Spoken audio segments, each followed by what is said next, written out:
You're listening to the Fan2Fan Podcast, and on this episode, we are talking about the 1997 monster horror film, The Relic. Here we go.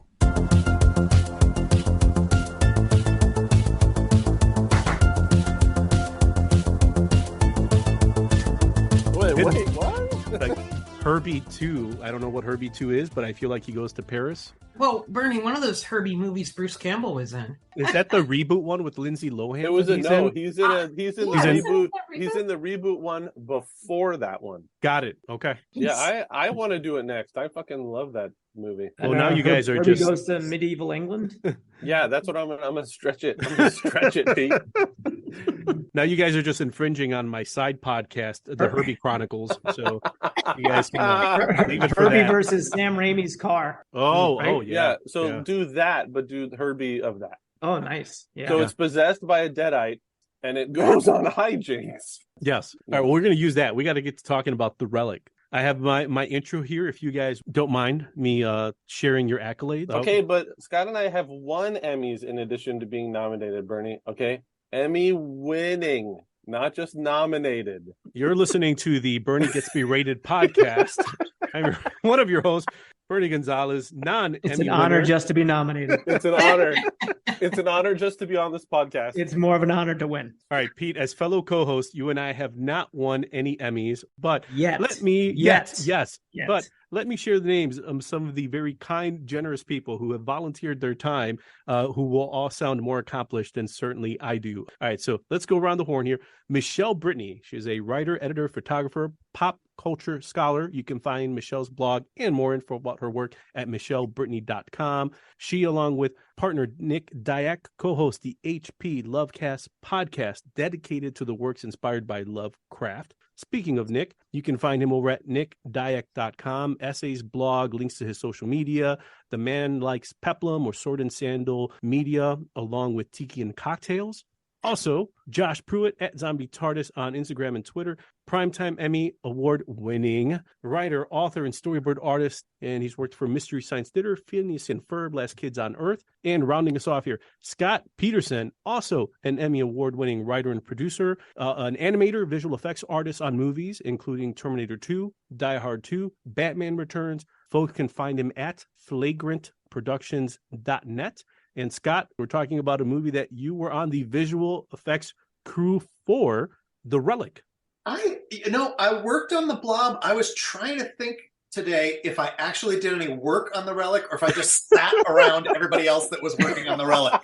You accepted the invite, so you're here. I don't know if I got a credit on The Relic.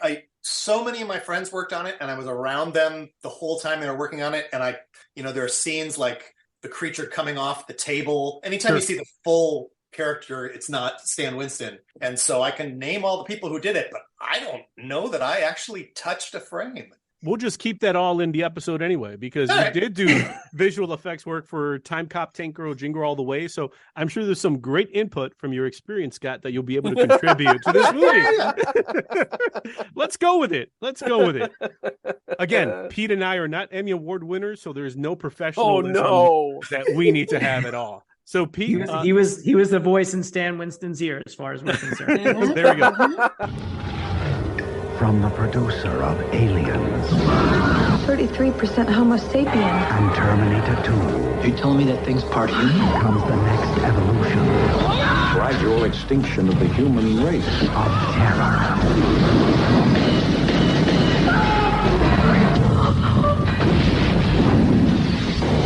The Relic.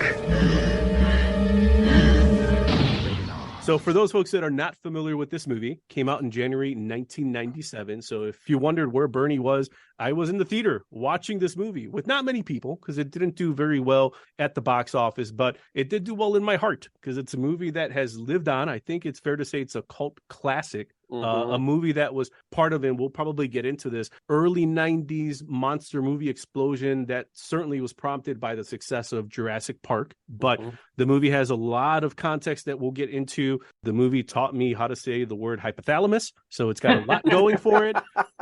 Did not know until preparing for this that it was based on a book by Preston and Child. Yes. Cast includes Penelope Ann Miller, Tom Sizemore, Linda Hunt, James Whitmore, directed by Peter Hyams. And if you're not familiar with him, some 80s classics like Running Scared, Presidio, Narrow Margin, but also, Scott, a movie that, unless, again, the internet is lying and or your website, Time Cop, that, Scott, you worked on, Sudden Death, End of Days, Musketeer, and Sound of Thunder, produced by Gail Ann Hurd. She produced Aliens, Predator, The Walking Dead. And Tremors.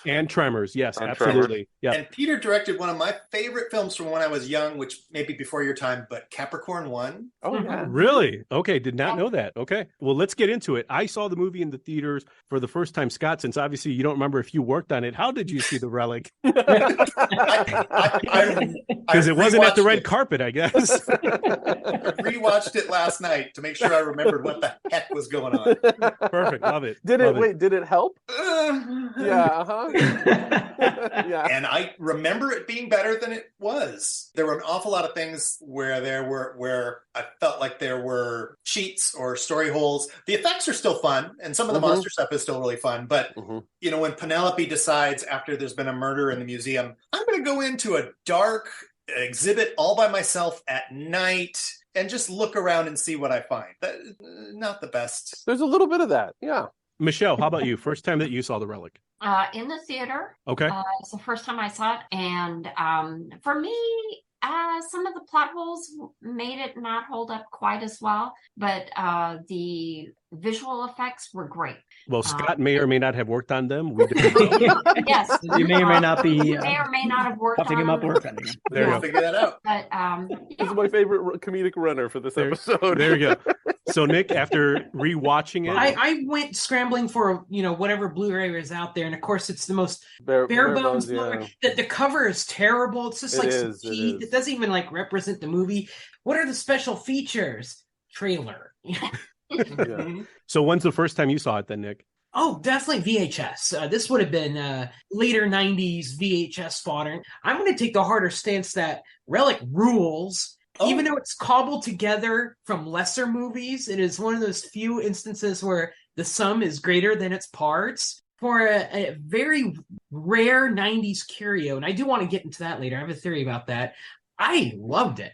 Okay. Josh, do you remember the first time you saw it? Yeah, this was actually a huge, this movie, and in particular the design. When I actually saw that my dad had Cinefex magazine, now defunct, but it was like an industry mag that was behind the scenes for people like Scott or near Scott who were working in the visual effects industry. But they had designs by Mark Crash McCreary of the Kothoga, the monster from this thing, and Crash's work between this and Jurassic Park, obviously years earlier. I wanted to be Crash. I wanted to be a concept designer working for Stan Winston Studio. Sure. And the drawings of this thing are so phenomenal. The thing on screen, 90% of the time, looks like his designs and better. So seeing this in the theater was nuts. But most of the time, my love for this movie was watching it on VHS. Okay. And one of the things that I'm definitely in the Nick camp. It's there's cheese stuff in here and there's certainly parts where I'm okay, I'll just take a little nap.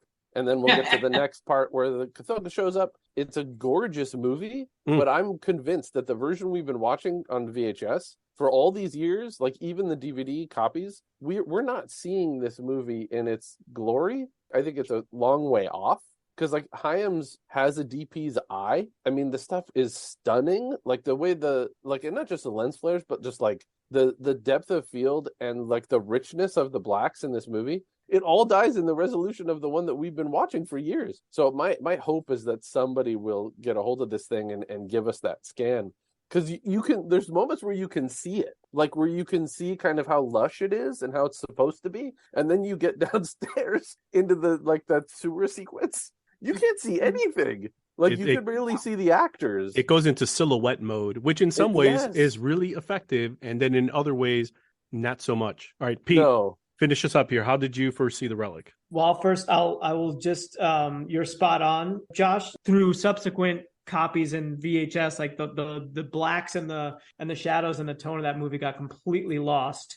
Because I was reading how he used in the sewer scenes, they overpowered the flashlights to get, because he wanted a certain type of lighting effect, and I think that all got ruined when it got transferred to VHS. And so hopefully this will get the restoration it deserves. I was going to say Criterion treatment or Vinegar Syndrome treatment. Much deserved.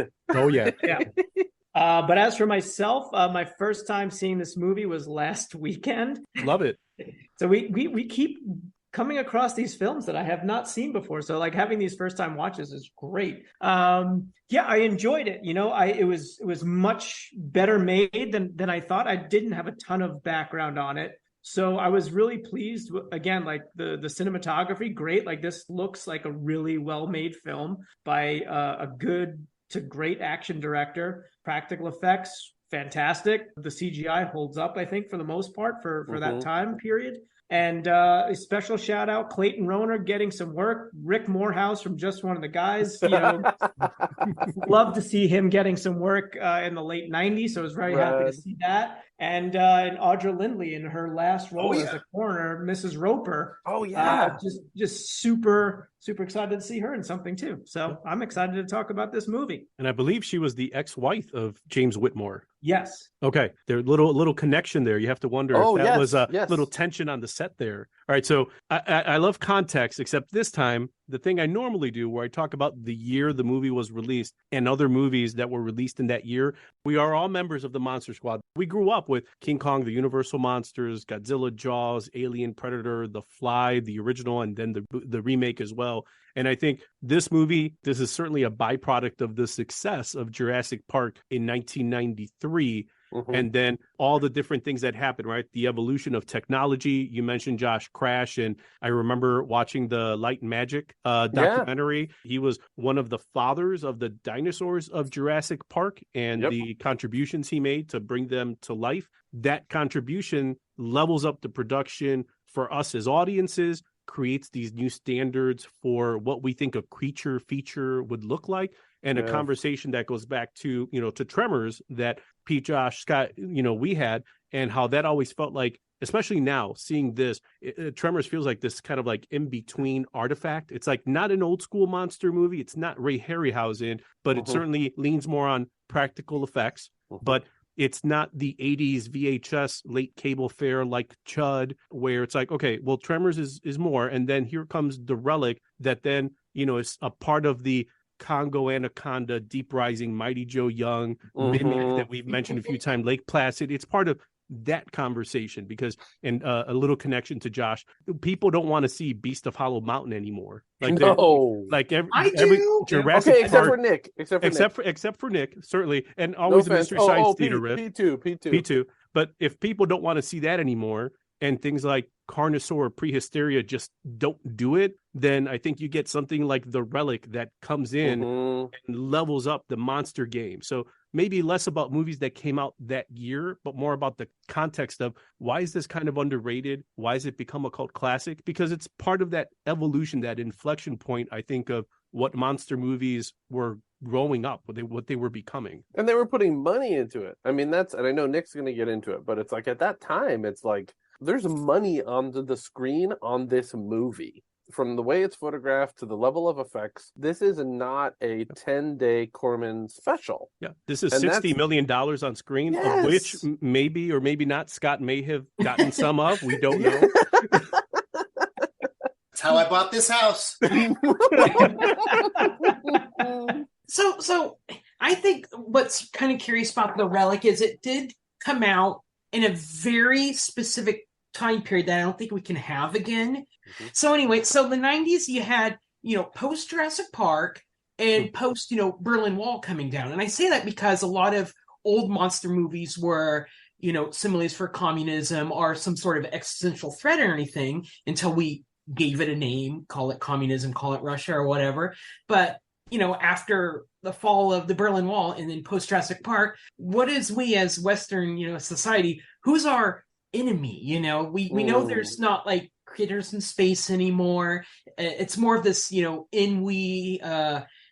a book called, The End of History by a Japanese, I can't remember his name, End of History and Time, who basically talks about this period of ennui in the 90s. But then you have 9/11, and then after that, you had a new type of horror coming out, the teen cycle, French extreme horror, Japanese and K horror coming in. So you really only had this brief period of 90s monster films where we know there's not, what are our new bad guys? What can we do? But we've been wowed by Jurassic Park because we want something bigger and better. We don't want cheesy stuff from like the 50s and 60s.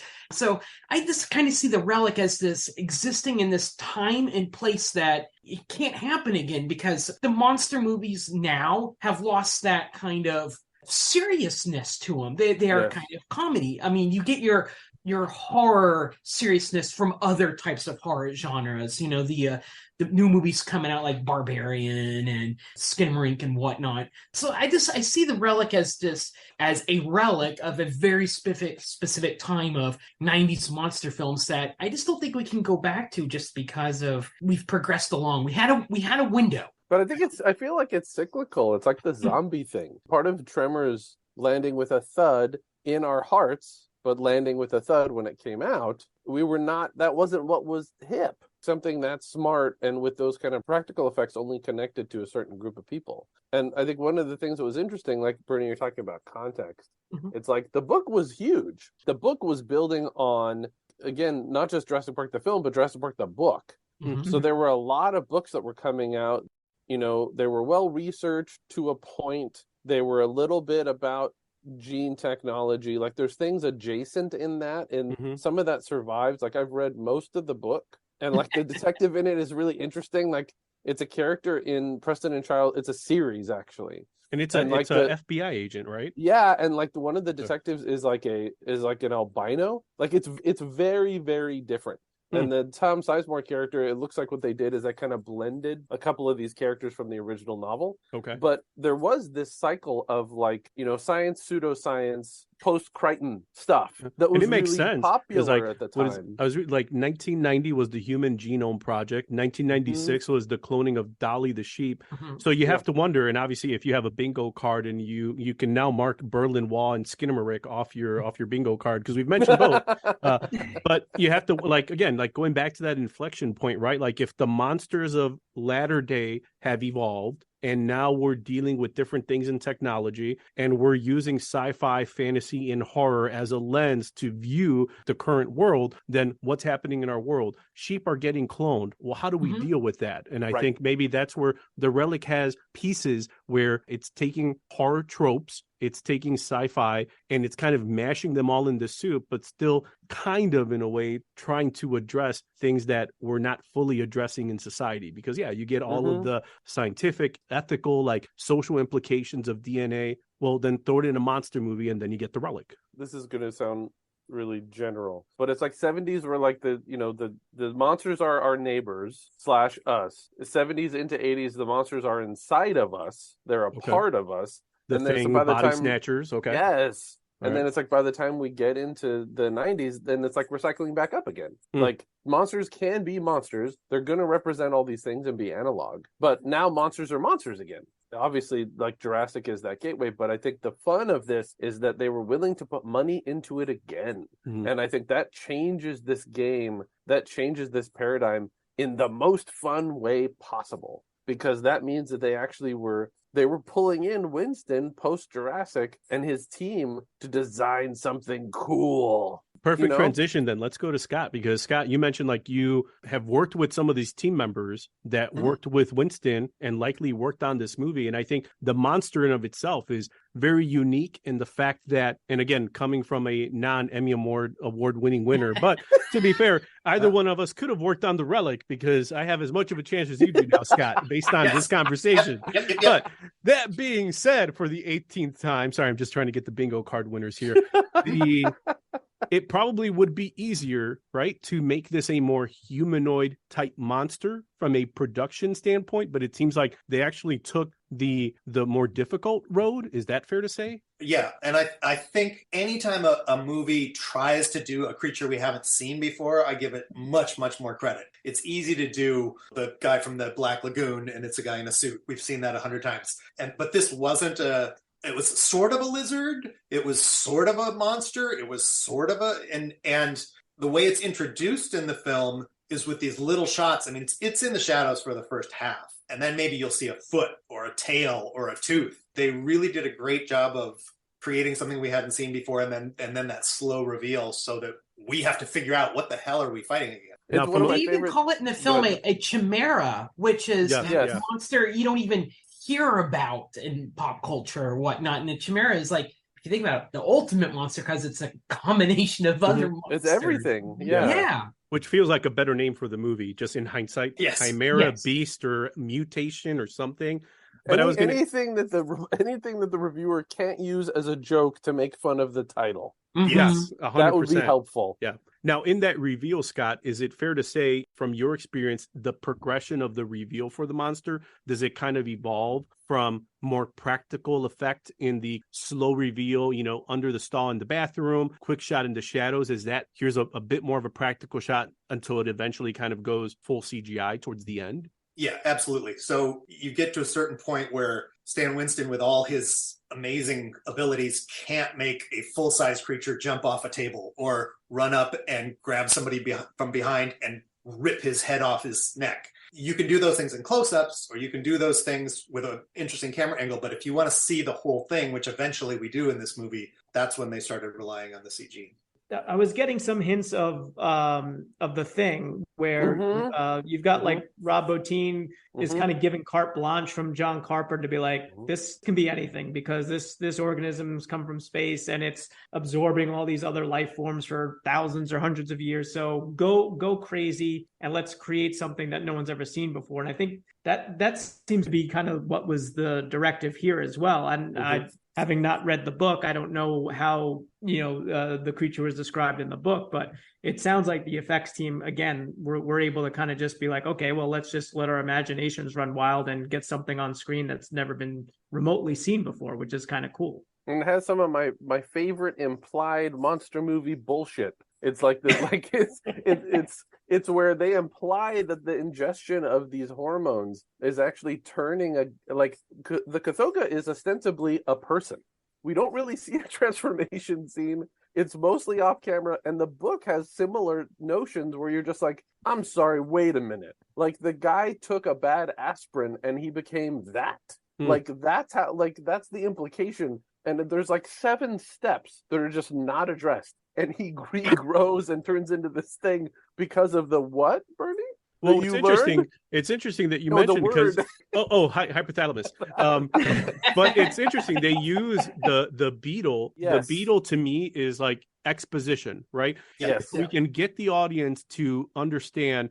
Even the tracking shot of the beetle walking across the laboratory table, it feels a little bit like we're letting the audience know very clearly this thing is now in contact with this, and given enough time, not only will it create a jump scare, but then you'll see very clearly, access or exposure to this thing creates that. But you're right, Josh, there is a way where, again, plays with the idea of like that dark continent trope in the beginning of the movie, where it's like, okay, what is this movie? Okay, this is a tribal movie, and this tribe made a deal with the devil. It's like, okay, I can get behind that. Okay, now we're in Chicago. Got it. Okay, well, what happened to Indiana Jones over there? Oh, I don't know what happened. Wait, it's this guy, but I think that's where you mentioned, Josh. There's like these 7 steps that are missing a little bit, but that in other ways are clearly defined by this beetle. Where I'm like, okay, that makes sense. I'm not 100% following what you guys did with that guy. Oh, but it's all cleared up 3/4 of the way through the film when the computer says, "Oh, by the way, this is that guy's DNA." That's right. Oh, okay, I'm fine with that now. Well, you know what I think gets short shrift is this is like a tragic movie about like a drug addict in a lot of ways. I had to write a quick log line of this because when you think about it, it's a tragic story of a fungal leaf addicted South American tribal god / chimeric monster whose trip to Chicago is cut brutally short when its penchant for severing heads leads to a tragic demise while chasing its latest fix. I mean, that's really what this movie is about, and I don't think it gets enough. It does not get enough attention. This is a cautionary tale. Nailed it. It's a cry for help. What we didn't know about the Relic when it came out is that it's a cry for help. We didn't know. Remember, you can find the Fan2Fan Podcast at www.fanpodcast.com. Facebook, just search Fan2Fan Podcast. That's Fan, the number 2, Fan. On Instagram at Fan2Fan Podcast. Or on Twitter at Fan2Fan Podcast. We'd love to hear from you, so send a message and let us know what you think of the show. Thanks. And now, on with the show. I've got a special effects question for Scott real quick, because how much of this film is indebted to Alien 3? Because there is a lot of Alien 3 in this film. Shot-wise, and also... Stan Winston worked on both. I know Alien 3, they experimented with both, puppet alien and CGI alien. There's scenes of when they're in the tunnels and they're in the garbage rooms with chains coming down. It's very Alien 3-ish. When the Chimera is same frame as Penelope and Cruz. That's the shower scene from Alien 3. There seems like a lot of Alien 3 DNA in this film. I think Peter Hyams has been on record as being a huge fan of Alien, so I think there was definitely some deliberate callbacks to that.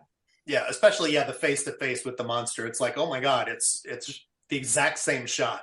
And remember, the connective tissue could be Gale and Hurd, who did produce both. But sorry, Scott, just... No. That's all I was going to say. And maybe the only difference is that we got to see an actual tongue come out and lick her face in this one. That was how they one-upped it. But isn't that a little extra creepy, because that's basically her former coworker?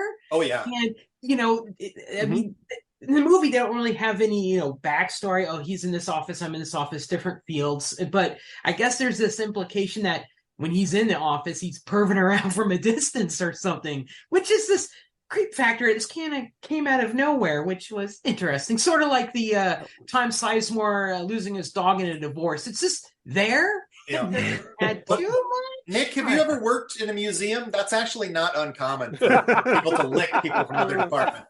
A lot of people wearing khaki and a lot of people licking their coworkers. Yeah.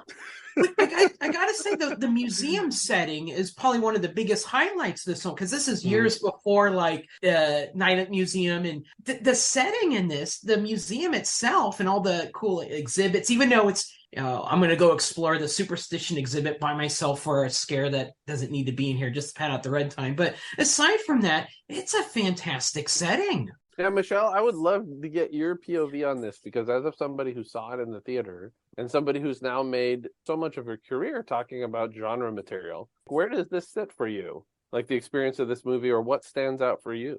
Oh, that's a great question, because like Nick was saying about the Alien 3, I was seeing a lot of other movies, particularly actually Forbidden Planet. The concept of the id and the ego, and all of Freud and his thoughts, and the fact that the complexity of this creature is actually originally a human being. When it was on fire, really harkened back to being able to see the creature in silhouette when it was trying to go through the electrical field. But the other thing that I would say is, as you've all pointed out, the cyclical nature of these films, and the fact that, like Nick was saying, you don't have the Berlin Wall's come down, so who's our enemy? Well, at this point, we've had the AIDS epidemic going on for quite a while. You're still trying to find some sort of medication or some sort of solution to that. And then, Pete, when you were talking about the addict concept, I was actually reading the synopsis of the book, and at the very end, it talks about one of the characters basically manufacturing this as a drug. So it's very funny that you brought that up. But to your point, Josh, idea of having to try to find another enemy that we can kind of rally behind. The fact that you have all this science going on, Penelope Ann Miller being this evolutionary biologist, being able to kind of make those connections that we are all interconnected. And so it is kind of an interesting subtext of, well, we're all interconnected, and yet we have these very monstrous faces. The other thing that I didn't even think about was the fact that Penelope Ann Miller is our hero. She kills the mutated little beetle bug that gives us the nice jump scare, but she's also the person that kills the creature. we have a very strong female character here, and yet it's kind of balanced out. She's not the Sigourney Weaver of like Alien 3. You know, she's using science. She's obviously beautiful at the same time. But there's something every day about her that you could, as a woman, I could see myself being in this character where I can appreciate Sigourney Weaver, but I wouldn't ever necessarily see myself in that particular situation where perhaps I could see myself in this situation, even though I'm not real science oriented. Yeah. Well, and I think it's interesting how she's introduced, right? Like she comes biking into the museum, and then like the students are on their way in and they see her, and she's got to like tuck her skirt in her pants like when she gets off the bike. It's, you know, I think it's much more of a relatable character to people. Like, okay, you're setting up every person that's going to have to rise up to become the hero. And she also kind of, I think, bridges the, you know, like the mysticism of the opening of like the Brazilian, the tribe and their potions, their god and all that, with the science of what comes later of like, how do we figure out, like, you know, the computer's doing all the work of like, oh, it's 33% human and all this and that. But she's kind of, because of her role, is kind of that bridge to get us of those two competing science versus, and that's a great point, Pete, because when you think back to Jurassic Park, it's taking place in an island in the Caribbean or down South America or wherever the island is. And this is a great juxtaposition between the exotic, you know, South America locale to your very urban Chicago environment. And it really does kind of bridge that gap so that we can come in and have some belief in what is taking place, that maybe this could happen. Yeah, the beginning of this film is totally makes me think of this really bad, I love it, Luigi Cozzi film called Contamination. It's amazing. It's another Alien knockoff, except it's with exploding avocados. But yeah, a boat comes in a harbor, everyone's dead on it. The boat's filled with these exploding avocados. Scientists go in, avocados explode, causing the scientists to explode. And whatever they explode, it's a chain reaction of explosions. It's brilliant. Again, for our loyal listeners, please mark the exploding avocados off your bingo card. This is why I love these conversations, because it's a movie that's always kind of lived rent free in the back of my mind. And we're finding a lot of subtext in the movie. We're being really generous with a movie that, in rewatching it, I realized it does a few things successfully. One is like the painting of really broad strokes, where we have like the sarcastic big city detective, the spunky young scientist, the snarky morgue technician, the music, like the all old of these guy things with something left to give. Yeah, they're all there. Like, it's like big broad brushes, tropes like the Dark Continent, and then you have like these attempts at nuance by bringing in not just the big city cop that just lost his custody case, but he's a superstitious cop who's going to now have to be partnered with a scientist. There's a lot of interesting stuff here that I think helps for a quick read of the movie. Someone who's not looking for the subtext. And I'm trying to think of it for someone who may be listening is like, I don't know if I saw the same movie you guys did, because drug addiction, Berlin Wall, I didn't see that. I saw a 90s monster movie, and I'm like, yeah, but even that beginning, you guys were talking about the ship, something that was always in the back of my mind. I'm like, yeah, that kind of reminds me of the Dracula thing with the Demeter? And like, the last voyage of the Demeter. It's like that little piece of like something so ominous about a boat reaching a bay, no one's on there, and the crew is gone. There's something very I don't know, just kind of like old school Gothic horror about that premise, and that this movie starts that way. But then going back to Michelle, I think you were just saying like, but then you do that all in urban setting in Chicago, with Chicago being in the spotlight, literally, where it's like, we're going to showcase that this is happening in the big city. I was just going to say, I think, you can look at the movie in two ways. One is that it pays homage to a lot of different source material. Well, the other thing is, it's completely derivative of all that source material. So there's the ones we've already mentioned, but also it's got a lot of the same beats as Jaws. It's these people who have something dangerous in their midst, but we can't shut down because of money. There's the greed factor. Which is so bizarre in this context. Yes, we have to have a party. I was going to say, the other thing it reminded me of in some ways is American Werewolf, where kind of the theme was, you have to believe in something that's not part of your normal world. Like, do you believe in a werewolf or not, even though you come from an advanced society? There's that same dichotomy here of belief. If you believe in the superstition and the bullet that's going to save your life and the god monster from another continent, good call. Are you better off than the people who say, no, that's not happening, and put their heads in the sand and then eventually die?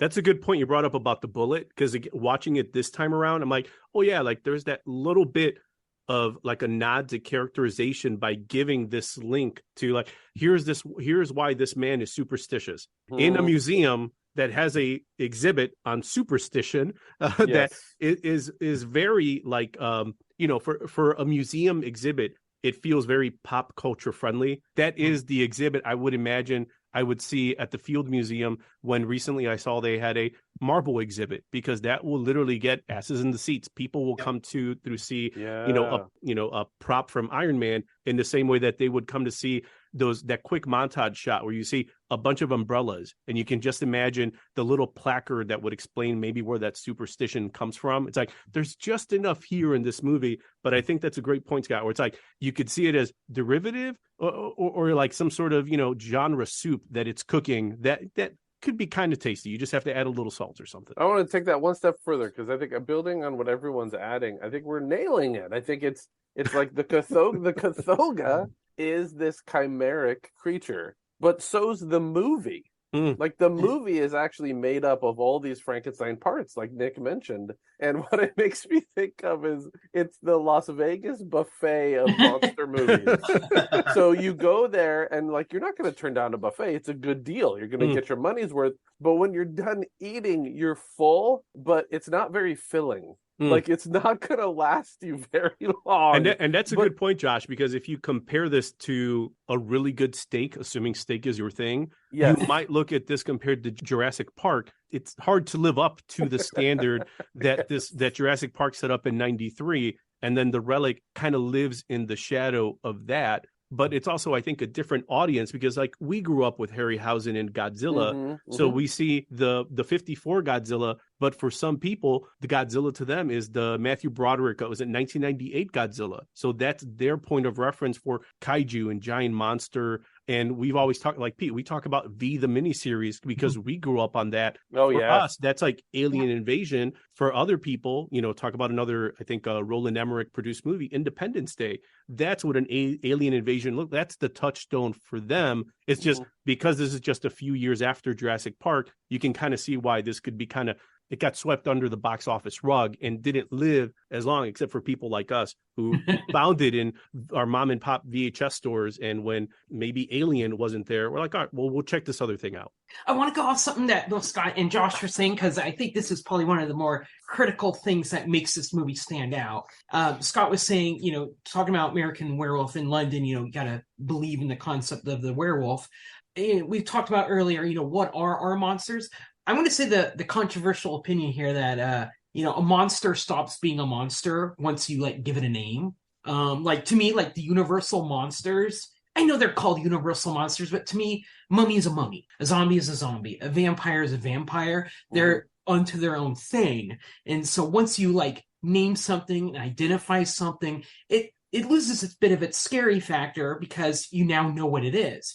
And I think part of the fun of when I say true, I mean a new monster film is one, having a new monster that hasn't been done before, that you truly don't know what it is. We don't know what this chimera is. And you spend half the movie playing the detective, Sizemore in this case, and from Penelope Ann Miller doing science stuff, that you're actually unearthing, getting exposed to what can a new monster be. And I think that's kind of a more exciting factor than, I like my zombie movie just as much as the next person, but when I watch a zombie movie, I have years and years of zombie pop culture in my back pocket that I come equipped with, that I know what I'm getting to in a zombie film. You go into a movie like Mimic was a brand new monster. Relic's a brand new monster, that it really did bring a new type of monster that are, have they been done since? Do they have a name? I don't know, but I think the presentation of it is really good.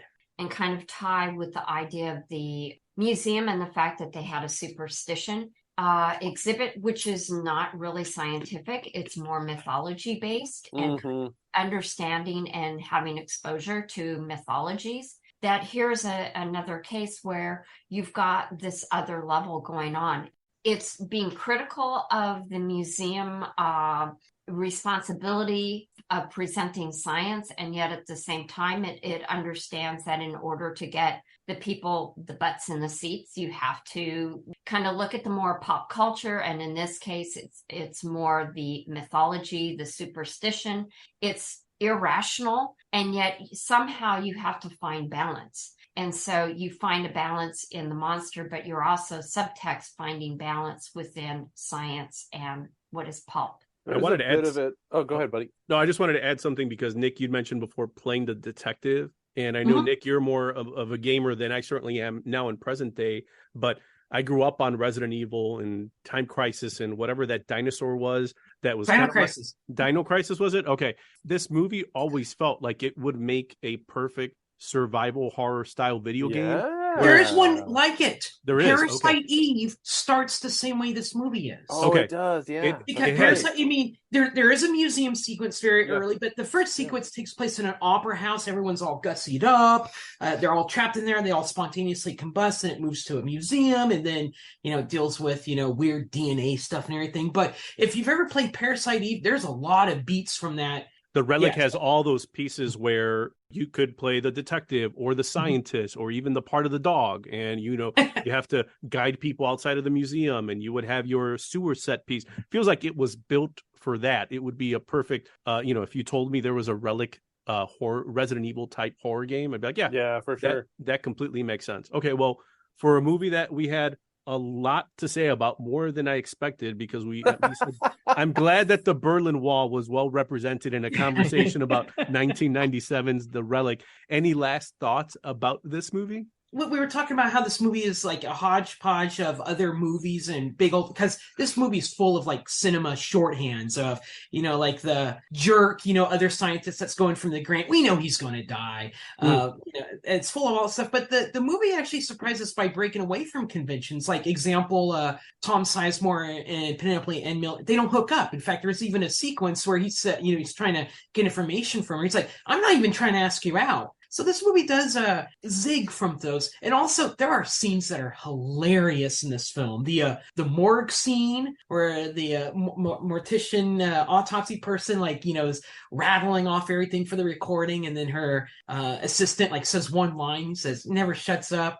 It's perfect comedic timing there. So there's some wittiness in this film, too. Michelle, any last thoughts? Well, I'm glad one of the dogs lived. Well, my hope is that one did. Yeah. I'd like to think that there's an ending where Tom Sizemore's detective and that dog are walking away into the sunset. I was thinking that he lost the other dog. Maybe this is the dog that goes home with him. This is how you close the loop on this big open plot strand in this film. That's how you close the loop on it, and they didn't do it. It was fun to revisit. Okay, awesome. Fun to revisit. We'd be remiss if we don't do just a brief shout out to James Whitmore, who plays Penelope Ann Miller's mentor in this. A guy that has experience with large mutated creatures because he starred in them from the best. Just a great character actor, did a lot of Western work. So it was a treat to see him have quite a sizable role in this too. So I thought that was really neat. That's why we clean up at movie trivia night, Pete, because you can bring nuggets like that out.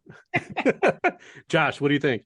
It's so fun. For me, it's like hashtag Kothoga forever. For me, it's all about the monster. There's so many people out there that just watch Friday the 13th movies because they want to see Jason kill teenagers. I want to see Kothoga take off people's heads. I love putting this movie on. It's comfort food. I think it's one of the greatest monsters we ever had because it's literally 6 monsters in one. If I want a little them, this thing's got beetle pincers. It's got everything. I love Kothoga forever. Were you a little sad that one of the kids didn't die by the monster in the beginning? Just a little bit. I think there's a throwaway line towards the end, or they kind of clean it up in exposition where there's like a, ADR, like, oh, and we rescued those 2 kids. I think I think heard. there's scenes They that did. are missing. I think that, there's a that, lot. that makes of, me think like yes. that they get killed in the book and then they were going to do that in the movie and then just decide, had like a change of heart at the end to be I think there's a longer cut of this movie.